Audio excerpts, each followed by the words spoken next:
Right now, let's turn our attention to something completely different. The Treasury is setting out proposals for the regulation of crypto asset activities, including strengthening rules for crypto trading platforms. And they say a world-first regime for crypto lending. Let's talk to tech expert Guy Cocker about this. Good morning to you, Guy.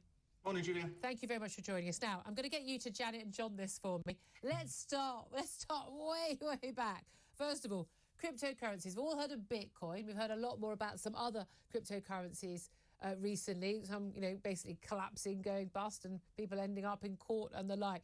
Tell us exactly what a cryptocurrency is. So the cryptocurrencies that probably most people have heard of are Bitcoin and Ethereum.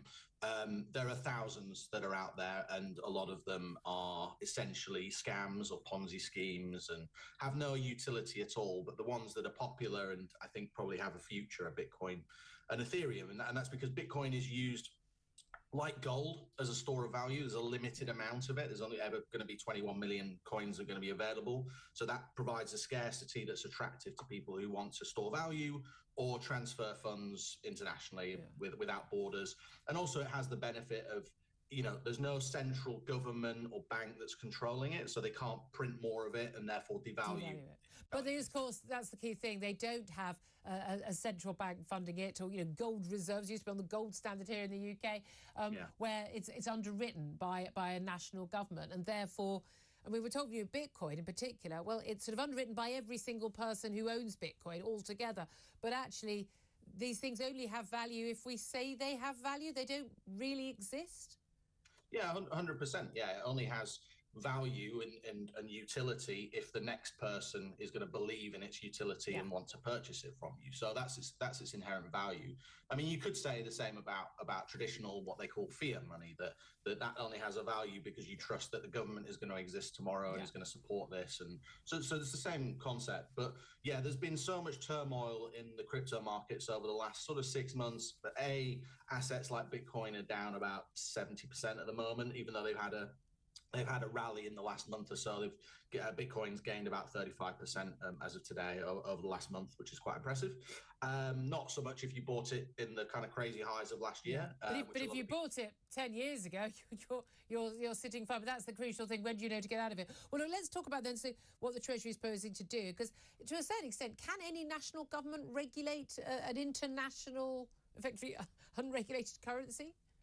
No, well, that's exactly the point. Yeah, they're not, at least from what the press release that I've read from the government, from the Treasury, it's not that they're trying to control or regulate the actual currency itself, because that's essentially its value and utility is that it is ungovernable, and there's this huge network of computers that's what the blockchain refers to, that keep a tally and keep a record of all transactions, and it's completely uninterruptible.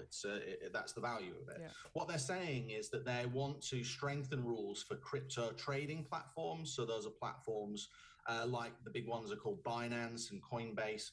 So that if you're operating in the UK, it appears as though that they're about to go into a consultation process, and I think that it appears they want them to run as if they're proper banks, which is a really good thing actually, because you've had very serious, very big fraud happening within this industry. The most famous example is this guy called SBF, Sam Bankman-Fried in the US, who's currently under arrest.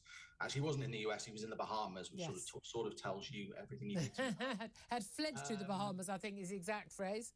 Yes, so he's going through a trial at the moment and is sort of lawyering up and trying to protect himself. But essentially, there were some very dodgy activities, or appears to be very dodgy activities, happening within that exchange, which was called FTX.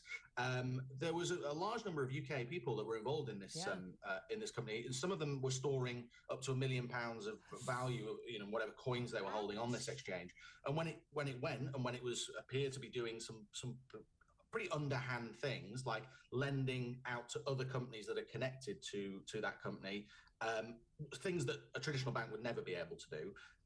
The regulation appears from the UK government that's what it's trying to protect people against. It's trying to provide more transparency about where they're holding these assets.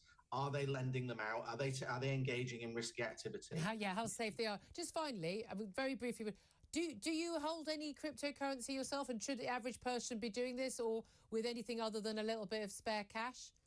Well, I personally hold about sort of 10% of my personal sort of savings in Bitcoin and Ethereum. I would never suggest that someone else does that unless they understand what that is and know its utility and, don't, put in more than they can afford to lose. But I personally think that there's definitely some utility in Bitcoin. Very interesting. Guy Cocker, tech expert, as you could hear. I'm certainly not. Thank you very much indeed for joining us.